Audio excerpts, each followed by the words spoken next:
उन परिस्थितियों में जबकि पहाड़ पूरा दरक गया था, लगभग 60 मीटर से ज्यादा मलबा सामने पड़ा हुआ था, बड़ी बड़ी मशीनें एक तरह से दम तोड़ रही थी, तब जिम्मेदारी जिन्होंने संभाली वो रेट माइनर से जो मैनुअल खुदाई की टीम है, उन्होंने ये जिम्मेदारी संभाली। अंजलि, जरा इसको भी दर्शकों को एक बार फिर से आप समझाइए, हालांकि आप लगातार बता रही हैं ये जो आखिरी चरण था जब 10 मीटर का एक पैच बचा हुआ था जिसके अंदर ड्रिलिंग होनी थी लेकिन मशीन अटक गई थी, इसके बाद कल से अब तक क्या क्या हुआ है?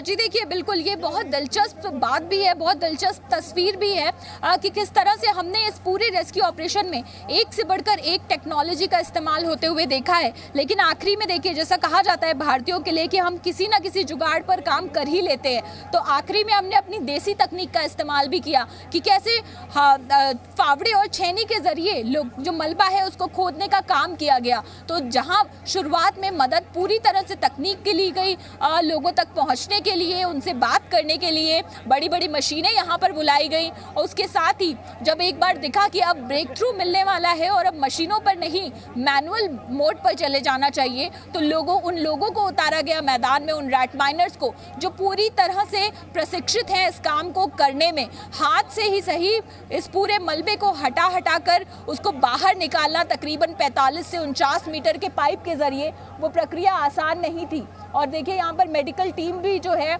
वो भी, उसका मूवमेंट भी यहाँ पर लगातार जारी है। डॉक्टर्स की टीम यहाँ पर एक डिप्लॉय की गई है, तो लगातार ये मूवमेंट्स भी हम देख रहे हैं और 17 दिनों के उस अनुभव को भी हम साझा कर रहे हैं कि किस तरह से यहाँ पर पल पल चीज़ें जो हैं बदली हैं और कैसे शुरुआत में जिस बड़ी से बड़ी तकनीक, बड़े से बड़े रोबोटिक इक्विपमेंट्स, बड़े से बड़ी ऐसे विशेषज्ञ जिनको यहाँ पर बुलाया जा सकता है, जिनकी राय ली जा सकती है, जिन्होंने इस तरह के रेस्क्यू ऑपरेशन को पहले भी अंजाम दिया है, उन लोगों को तो यहाँ पर बुलाया ही गया। लेकिन आखिरी में किस तरह से हमने अपनी देसी तकनीक का भी इस्तेमाल किया और जो रैट माइनर्स है उनको पाइप के अंदर भेजा गया। उनका काम भी बहुत काबिले तारीफ है कि किस तरह से 800 mm के पाइप के अंदर जाकर ये लोग खुदाई करते हैं, मलबे को बाहर भेजते हैं और फिर वो मलबा हटाया जाता है और एक बार दूसरी टीम फिर अंदर जाती है। 1 मीटर की खुदाई के बाद दूसरी टीम जाती है, तो ये रोटेशन बेसिस पे काम हुआ। और सबसे दिलचस्प बात ये भी है कि मलबे को बाहर निकालने का जो ट्रे आपको दिखाई दे रहा है, जो एक स्ट्रॉलर सा दिखाई दे रहा है,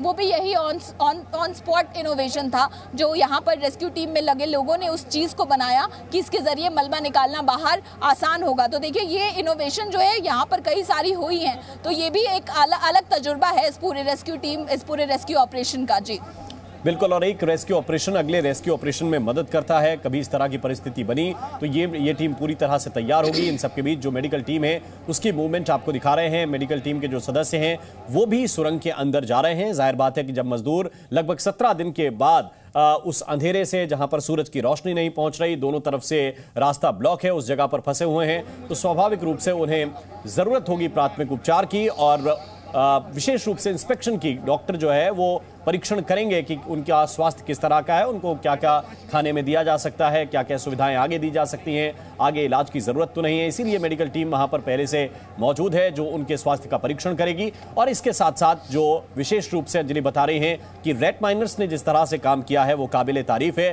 क्योंकि बहुत मुश्किल था ये ऑपरेशन, लेकिन आखिर के 10 मीटर में जब मशीन के पुर्जे टूट गए और अगर मशीन के पंखे जो ब्लेड्स हैं वो फंस गए थे तार में, सरिये में, तब थोड़ी सी चिंता बढ़ रही थी और इसीलिए उसी वक्त वर्टिकल ड्रिलिंग पर भी फोकस करते हुए प्लान बी पर काम करना शुरू कर दिया गया था। वर्टिकल ड्रिलिंग उसी के बाद शुरू की गई थी कि 10 मीटर में क्या होगा। इसके बाद बुलाए गए थे रेट माइनर्स और रेट माइनर्स ने जो काम किया है वो अद्भुत है, अकल्पनीय है। और विशेष रूप से जब आपको 50 मीटर अंदर जाकर ये खुदाई करनी हो, लगभग 60 मीटर के आसपास बताया जा रहा है कि 50 मीटर आपको पाइप में जाना हो, फिर 1 मीटर खुदाई करनी हो, वो मलबा आपको वापस भेजना हो, फिर आपकी दूसरी जो टीम है वो आएगी, वो खुदाई करेगी।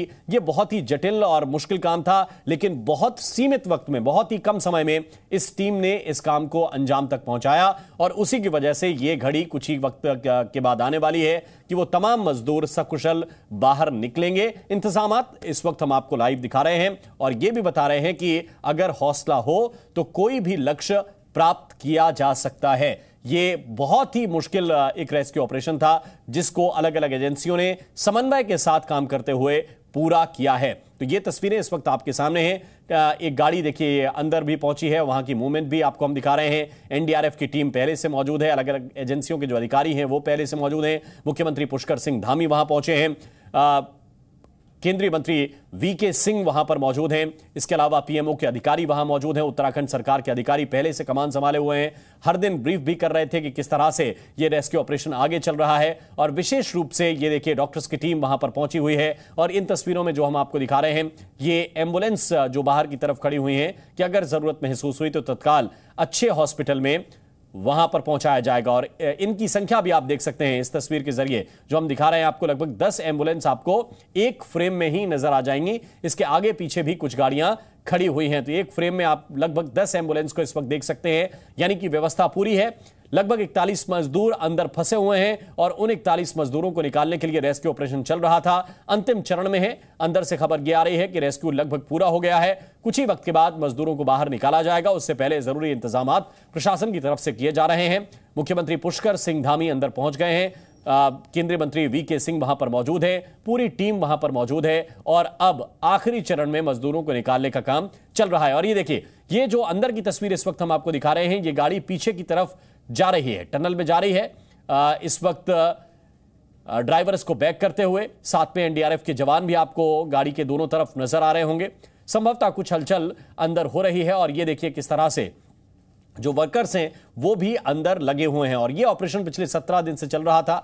सारी चीजें एक एक करके व्यवस्थित की जा रही हैं, मैनेज की जा रही हैं और इसके बाद मजदूरों को बाहर की तरफ निकाला जाएगा। और ये भी एक प्रोसेस होगा क्योंकि पाइप जो आखिरी चरण में डालना था उसको पुश किया जा चुका है। यह प्रशासन की तरफ से बता दिया गया है कि जो अंतिम पाइप था उसको भी डाल दिया गया है और कुछ ही देर के बाद वो तकनीक भी हमने आपको पहले दिखाई कि किस तकनीक से मजदूरों को बाहर निकाला जाएगा, कैसे मजदूर इस पाइप के जरिए बाहर आएंगे। ये तकनीक भी शुरुआत में ही प्रशासन की तरफ से बताई गई थी कि किस तरह से एक विशेष रूप से ट्रॉली कहिए, स्ट्रेचर कहिए, उसको उस अंदाज में बनाया गया है कि पाइप के अंदर वो आसानी से व्हील्स के जरिए स्किड करती हुई आगे की तरफ लाई जा सकती है। ये दूसरी तस्वीर जरा देखिए किस तरह से डॉक्टर्स की टीम पहुंची है और डॉक्टर पूरी तरह से तैयार है। जिस तरह के इलाज की आवश्यकता होगी मजदूरों को, उनको वो इलाज दिया जाएगा। एहतियातन डॉक्टर्स की ये टीम पहुंची है। हालांकि अंदर से खबर जरूर मिली थी कि मजदूर स्वस्थ हैं, बात कर रहे हैं, किसी तरह की दिक्कत नहीं है, उनको खाना मिलता रहा है और सबसे बड़ी बात उनका हौसला टूटा नहीं है, हौसला उनका बना हुआ है। और अब अगर उनको स्वास्थ्य संबंधी कोई भी दिक्कत होगी तो ये डॉक्टर्स की, एक्सपर्ट्स की टीम वहां पर मौजूद है और लंबी चौड़ी मेडिकल टीम वहां पर मौजूद है। अलग अलग एम्बुलेंस मौजूद हैं। पास में ही जो अस्पताल है वो अलर्ट किए गए हैं और उनके लिए अलग से 41 बेड्स का इंतजाम किया गया है। ऋषिकेश जो एम्स है वो भी अलर्ट पर रखा गया है। किसी भी सूरत के लिए तैयारी प्रशासन की तरफ से पूरी की गई है। बहुत ही मुश्किल यह ऑपरेशन था और उस ऑपरेशन को भारत के कर्मवीरों ने अपनी मेहनत के साथ, अपनी स्किल के साथ अंजाम दिया है, पूरा किया है और कुछ ही देर के बाद सफलता आपके सामने होगी।